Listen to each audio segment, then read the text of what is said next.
أمرنا بشريعة نسك الحج إلى البيت العتيق في المسجد الحرام.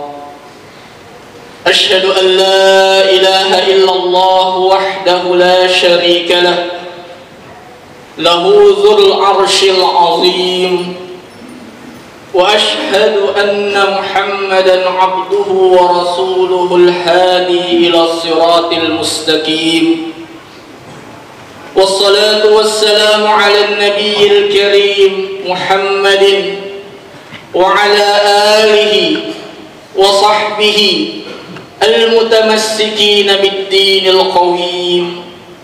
أما بعد، فيا أيها المسلمون والمسلمات رحمكم الله، أوصي بنفسي وإياكم بتقوى الله حق تقاته لتفوزوا بالجنة النعيم والسلامة من العذاب الأليم. قال الله تعالى في كتابه الكريم: إنا أعطيناك الكوثر فصل لربك وانحر إن شانئك هو الأبتر. الله أكبر، الله أكبر، لا إله إلا الله والله أكبر، الله أكبر ولله الحمد، الله أكبر كبيرا والحمد لله كثيرا وسبحان الله بكرة وأصيلا. لا إله إلا الله وحده صدق وعده ونصر عبده وعز جنده وهزم الأحزاب وحده. لا إله إلا الله مخلصين له الدين ولو كره الكافرون. لا إله إلا الله والله أكبر، الله أكبر ولله الحمد. Hadirin, marilah kita bersyukur dalam suasana yang khusyuk di hari yang penuh dengan keberkahan ini, dengan senantiasa meningkatkan iman dan takwa kita kepada Allah Subhanahu wa taala. Dengan iman dan takwa kita senantiasa dalam kebahagiaan di dunia dan di akhirat. Bersyukur atas nikmat Allah yang memberikan kesempatan kepada kita, di mana hari ini masih dalam keadaan Islam, sehat jasmani dan rohani, di saat sebagian dari saudara kita masih berada, masih berjuang di tanah suci untuk menyelesaikan ibadah haji. Kita berdoa semoga jamaah yang mendapatkan panggilan Allah semuanya memperoleh predikat haji mabrur dan mendapatkan pahala di sisi Allah Subhanahu wa taala sesuai yang dijanjikannya. Sebagaimana kita ketahui bersama, dalam Islam terdapat dua hari raya yang telah dijelaskan dalam wahyu Al-Quran beserta tanda-tandanya. Pertama, Idul Fitri yang ditandai dengan awal turunnya Al-Quran pada bulan Ramadan dan diproklamasikannya Islam kepada masyarakat dunia. Kedua, Idul Adha yang ditandai dengan berakhirnya wahyu Al-Quran pada tanggal 9 Zulhijjah, di saat Rasulullah SAW berada di padang Arafah, dengan turunnya surah Al-Maidah ayat ketiga. A'udzu billahi minasyaitonir rajim. Al-yawma akmaltu lakum dinakum wa atmamtu 'alaikum ni'mati wa raditu lakumul Islam dina. Faman ittara fi mahmasatin ghayra mutajanifin lil itsm fa innallaha ghafurur rahim. Pada hari ini telah aku sempurnakan agamamu untukmu, dan telah aku cukupkan nikmatku bagimu, dan telah aku ridhai Islam sebagai agamamu. Ayat di atas mengandung pelajaran yang dapat kita ambil, yaitu hikmahnya sebagai seorang pengikut Nabi Sallallahu Alaihi Wasallam. Pertama, Islam adalah agama samawi yang menyempurnakan agama-agama sebelumnya yang telah diturunkan oleh Allah Subhanahu wa taala dengan segala kesempurnaannya. Hal tersebut menjadi kenyataan yang tidak dapat dibantah oleh siapapun sepanjang zaman hingga akhir nanti. Pengertian tersebut mengandung sebuah konsekuensi logis bagi umat Islam untuk bertanggung jawab bahwa umat Islam harus kesanggupan memahami Islam secara sempurna atau kafah, dan tidak sepotong-potong atau hanya secara parsial. Kedua, bahwa Islam adalah inti dari semua nikmat Allah Subhanahu wa ta'ala kepada umat manusia yang harus dipertahankan sampai akhir hayatnya.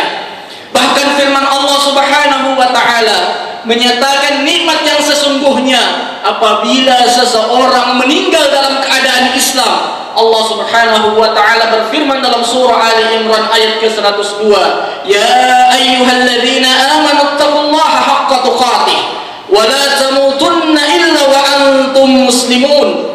Wahai orang-orang yang beriman, bertakwalah kepada Allah sebenar-benarnya takwa kepadanya, dan janganlah kamu mati kecuali dalam keadaan muslim. Ketiga, bahwa ridha Allah Subhanahu wa ta'ala hanya ada di dalam Islam. Maka siapapun yang hendak mendapatkan ridhonya, maka dia harus dan wajib berislam, yakni beriman dengan mengakui keesaan Allah Subhanahu wa ta'ala dan tiada sekutu baginya. Itulah kiranya kita sering dianjurkan untuk berdoa, raditu billahi rabban wa bil islami dinan wa bi Muhammadin sallallahu alaihi wasallam rasulan wa nabiyya wa bil qur'ani hukman wa imama. Aku ridha Allah sebagai Tuhanku, Islam sebagai agamaku, Muhammad sebagai rasul dan nabi panutanku, dan Al-Quran sebagai dasar hukum dan imamku. Allahu akbar, Allahu akbar. Bulan Zulhijjah terdapat ibrah, terdapat pelajaran sebagai syariat ibadah yang dijelaskan dalam Al-Quran melalui kisah Nabi Ibrahim alaihissalam, yakni ibadah haji dan kurban. Kisah tersebut sebagaimana perintah Allah kepada Nabi Ibrahim alaihissalam yang tertuang dalam surah An-Nahl ayat ke-123. Allah Subhanahu wa ta'ala berfirman, "Tsumma auhayna ilaika an ittabi' millata Ibrahim hanifa wa ma kana minal musyrikin." Kemudian kami wahyukan kepada Muhammad, ikutilah agama Ibrahim yang lurus, dan dia bukanlah termasuk orang musyrik. Bukan hanya ibadah mahdha, Nabi Ibrahim diberikan tuntunan untuk membangun negara sebagaimana pembangunan kota Mekkah Al-Mukarramah yang tersirat dalam doa beliau yang diabadikan dalam Al-Quran surah Al-Baqarah ayat 126. Allah Subhanahu wa ta'ala berfirman, "Wa idh qala Ibrahim rabbi ij'al hadha baladan amina warzuq ahlahu minas samarati man amana minhum billahi wal yawmil akhir. Qala wa man kafara fa umatti'uhu qalila thumma adtarruhu ila 'adzabin nar wa bi'sal masir." Dan ingatlah ketika Ibrahim berdoa, "Ya Allah, jadikanlah negeri Mekkah ini negeri yang aman, dan berikanlah rezeki berupa buah-buahan kepada penduduknya, yang diantara mereka yang beriman kepada Allah dan hari kemudian." Dan Allah berfirman, "Dan kepada orang yang kafir akan aku beri kesenangan sementara, kemudian akan aku paksa dia ke dalam azab neraka, dan itulah seburuk-buruk tempat kembali." Allahu akbar, Allahu akbar. Dari ayat di atas terdapat 3 hal pokok atau fundamental dalam kehidupan pada suatu bangsa dan negara. Pertama, adanya keimanan yang kuat pada suatu masyarakat akan terciptanya kehidupan yang tenang dan tentram. Namun apabila suatu masyarakat tidak dalam keimanan, niscaya hilanglah ketenangan dan ketentraman yang ditandai terjadinya banyak kemungkaran, kejahatan, dan kemaksiatan. Kedua, kecukupan ekonomi individu pada suatu masyarakat yang berimbas pada kemakmuran rakyat keseluruhan. Namun sebaliknya, jika tidak terdapat keimanan pada suatu masyarakat, niscaya kerakusan individu dalam bentuk korupsi, kemalasan bekerja, sehingga memicu pencurian dan keserakahan dalam menumpuk-numpuk harta tanpa memiliki rasa empati terhadap sesama. Allahu akbar, Allahu akbar. Ketentraman, keamanan, dan kecukupan ekonomi adalah bagian penting dalam suatu peradaban masyarakat yang harus diperjuangkan. Dengan penguasaan pada ketiganya, peningkatan ilmu pengetahuan dengan dasar iman dan takwa dapatlah diwujudkan. Perwujudan tersebut akan lahir dari jiwa-jiwa yang cerdas, kerja keras, cakap. Karena itulah Rasulullah SAW bersabda, orang mukmin yang kuat hadis riwayat Muslim.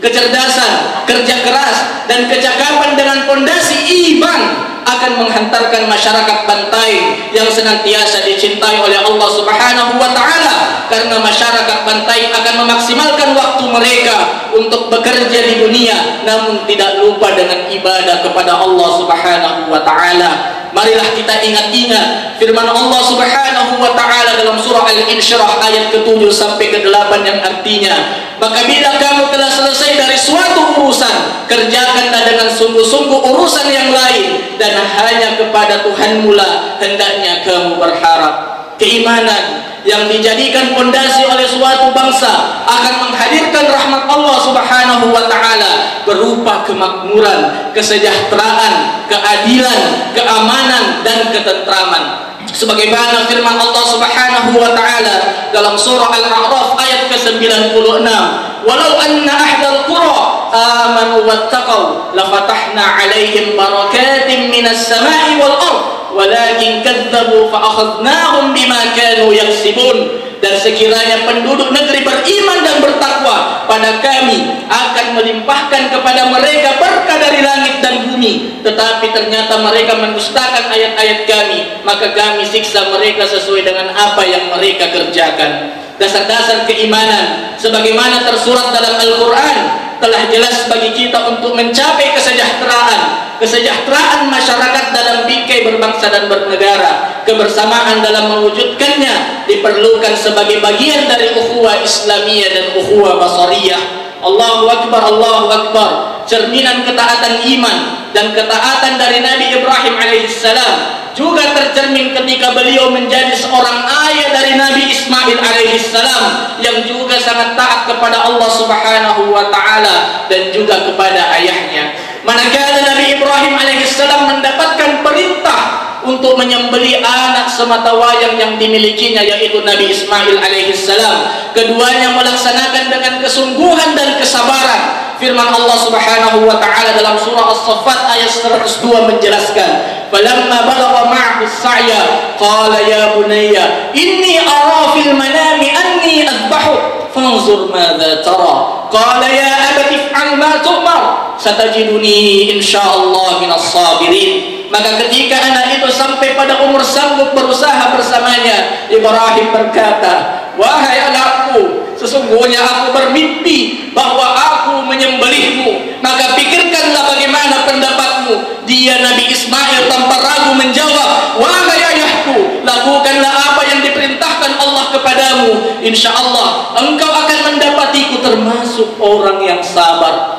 Peristiwa dalam ayat tersebut dapat kita ambil hikmahnya bahwa ajaran Islam memberikan anjuran kepada umat manusia agar bisa mengorbankan kepemilikan, bahkan sesuatu yang kita cintai. Pengorbanan dalam arti luas sebagai suatu masyarakat adalah dengan memiliki kesediaan untuk mengorbankan waktu, mengorbankan harta untuk kepentingan sesama manusia. Allah Subhanahu wa Ta'ala berfirman, lan tanalul birra hatta tunfiqu mimma tuhibbun wa ma tunfiqu min syai'in fa innallaha bihi alim.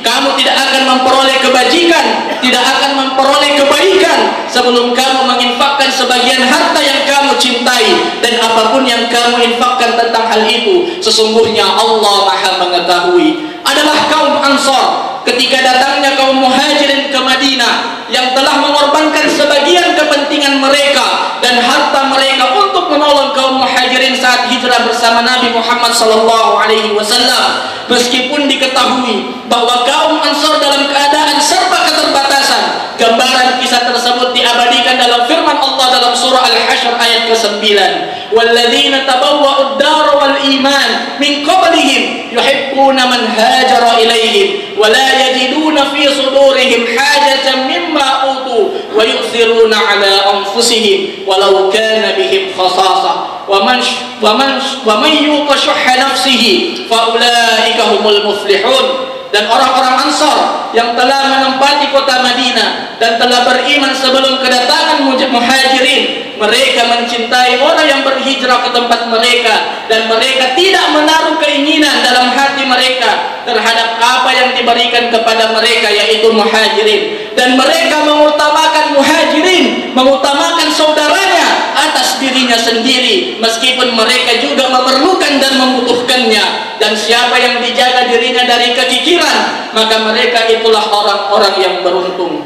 Pengorbanan oleh Nabi Ibrahim, Nabi Ismail, juga Ansar setidaknya menjadi bagian yang seharusnya tidak terpisahkan dari kita juga sebagai seorang muslim. Hidup tanpa pengorbanan Bapak Ibu sekalian untuk kepentingan umum dan kesejahteraan umat manusia adalah kehidupan yang kering tanpa manfaat, laksana tumbuhan yang tak berbuah. Nabi Muhammad sebagai uswatun hasanah bagi kita semua senantiasa bersabda, khairun nas anfa'uhum linnas. Sebaik-baik manusia, sebaik-baik insan adalah yang bermanfaat untuk sesamanya. Akhirnya marilah kita tingkatkan keimanan dan ketakwaan kita serta semangat pengorbanan untuk mencapai masa depan Islam yang lebih baik dalam naungan ridha Allah Subhanahu wa taala. Amin. Dan marilah khutbah ini kita tutup dengan bersama-sama berdoa kepada Allah Subhanahu wa taala.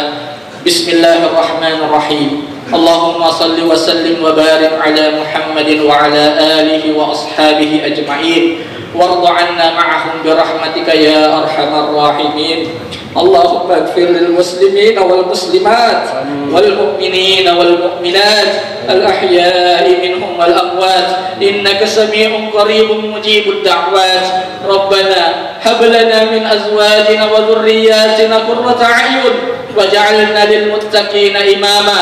اللهم أعز الإسلام والمسلمين وجمع كلمة المسلمين على الحق يا رب العالمين. اللهم ألف بين قلوبنا كما ألفت بين المهاجرين والأنصار.